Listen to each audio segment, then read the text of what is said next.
అస్సలాము అలైకుం. హాయ్ అండి. ఇంకా మేమైతే దోశకైతే వేసానండి. ఒక దోశకు వేసిన తర్వాత మనకు దోశ అనేది క్రిస్పీగా చాలా ఎర్రగా రావాలంటే మనము ఒక పొద్దున్నే నానేయాలండి. పొద్దున్నే నానేసి నైట్ గ్రైండ్ చేసుకున్నామంటే చాలా బాగా వస్తుంది. సాఫ్ట్గా అలాగే క్రిస్పీగా ఎర్రగా వస్తుంది. ఎర్రగా రావాలంటే ఇప్పుడు నేను ఒక టిప్ అయితే చెప్తాను చూడండి. ఇందులో మనము మెంతులు అలాగే కొన్ని పచ్చి శనగపప్పు ఉంటుంది కదా, శనగపప్పు వేసి నానేసుకోవాలండి. గ్రైండ్ చేసేటప్పుడు అటుకులు అయితే వేయండి. అన్నానికి బదులు అటుకులు వేయండి, చాలా బాగుంటుంది. ఇంకా నేనైతే మిక్సీకే గ్రైండ్ చేస్తానండి. ఒక 2 గ్లాసులు అయితే వేస్తాను. ఒక అరపడిమైన అనుకోండి వేస్తాను ఇంట్లోనే. ఇంకా చూడండి ఎంత బాగా పొంగిందో పిండి అయితే గట్టిగా. ఇంకా మనం అస్సలు మిషన్కు పట్టించినట్టే ఉంటుందండి. చూడండి ఎంత గట్టిగా ఉందో పిండి, చూసారా? చాలా చక్కగా పొంగింది, బాగా పొంగుతుందండి. నేను ఎప్పుడు మిక్సీకే వేస్తాను, బయట గ్రైండ్కి అయితే వేయను. ఇంకా మనకు కావాల్సినంత పిండి అయితే తీసుకుంటున్నానండి. ఇక్కడ నేను ఇప్పుడు టిఫిన్కు మనకు సరిపోయేమైన పిండి అయితే తీసుకొని కొద్దిగా వంట సోడా అయితే వేస్తున్నానండి. నాకు వంట సోడా అస్సలు పడదండి, నాకు ఎందుకో ఇష్టం లే. అది కొంచెం ఎక్కువ అయ్యి స్మెల్ వచ్చినా నాకు వాంతికి అయితే వచ్చేస్తుంది. నాకైతే అస్సలు ఇష్టం ఉండదు. ఇంకా ఏమంటే మనకు కొంచెం దోశ అనేది వంట సోడా వేయకుంటే మెత్తగా రాదనమాట. అందుకని చెప్పేసి వేయాలని చెప్పి నేను కొద్దిగా వేస్తానండి. నాకు భయం, చాలా భయం. అస్సలు ఇంకా అది కొద్దిగా ఎక్కువ అయినా నాకు ఆ స్మెల్కే వాంతికి వచ్చేస్తుంది. ఇంకా తగినంత సాల్ట్ అయితే వేసుకోవాలండి. మనకు పిండికి తగినంత సాల్ట్ వేసుకొని బాగా కొద్దిగా వాటర్ వేసుకొని ఇంకా దోశ పిండి అయితే కలుపుకుంటున్నా చూడండి. ఇలా ఈ విధంగా కలుపుకొని ఇంకా దోశలోకి వచ్చేసి ఇక్కడ పల్లి చట్నీ, ఎర్ర కారం, పప్పుల పొడి, రాయలసీమ స్పెషల్ అండి ఎర్రకారం పప్పుల పొడి దోశలు.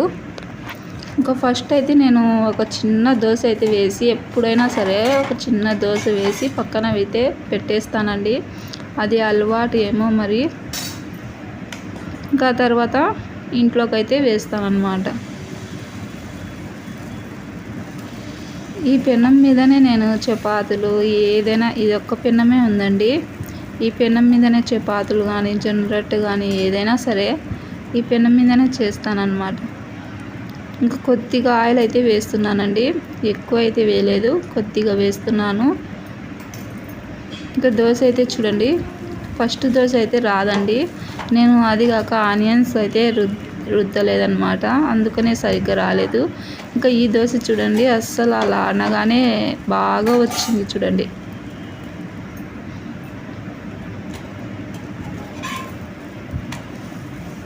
చూడండి ఎంత చక్కగా వచ్చేసిందో. ఇంకా ఎర్రకారం పట్టించి కొద్దిగా పప్పుల పొడి వేసుకుంటే చాలా బాగుంటుందండి. ఇంకా ఇందులో బొంబాయి చట్నీ చేసుకుంటే ఇంకా బాగుంటుంది. ఇంకా మా బాబుకి అయితే వేసిస్తున్నాను.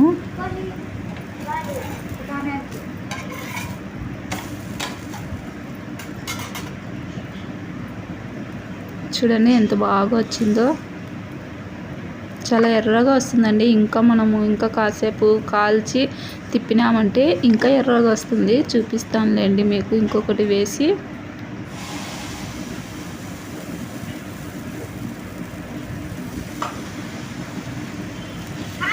ఇలా పల్చగా రుద్దుకొని పేపర్ మాదిరి ఉంటే చాలా బాగుంటుందండి.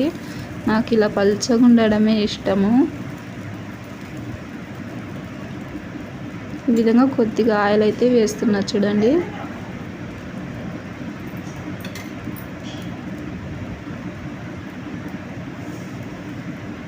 ఇంకా మా బాబు అయితే చూడండి నా పక్కనే కూర్చొని ఇక్కడనే తింటున్నాడు. ఇంకా వాడు చూడలేదన్నమాట నేను వీడియో తీసేది, తింటూనే ఉన్నాడు. కాసేపు తర్వాత కొద్దిగా శబ్దం చేస్తే నా వైపు చూశాడనమాట. చూడండి ఎలా చూస్తున్నాడు.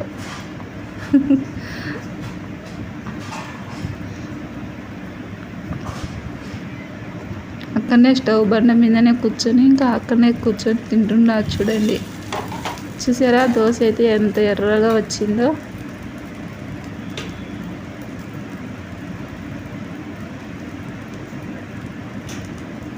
మీలో ఎంతమందికి ఇలా కారం దోశ ఇష్టమో, ఎర్ర కారం దోశ పప్పుల పొడి ఇష్టమో కామెంట్ చేయండి. అలాగే మన ఛానల్ ఫస్ట్ టైం చూస్తుంటే లైక్ చేయండి, షేర్ చేయండి, సబ్స్క్రైబ్ చేసుకొని ఫాలో అవ్వండి.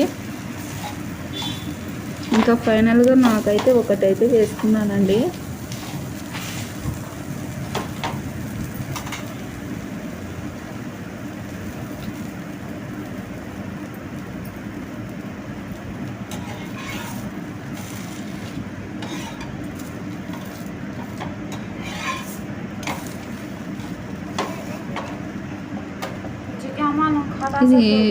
ఇదన్నమాట ఇంకా ఈరోజు మా టిఫిన్. ఇలా పల్లి చట్నీ, ఎర్ర కారం, పప్పుల పొడి వేసుకొని తింటుంటే చాలా బాగుంటుందండి.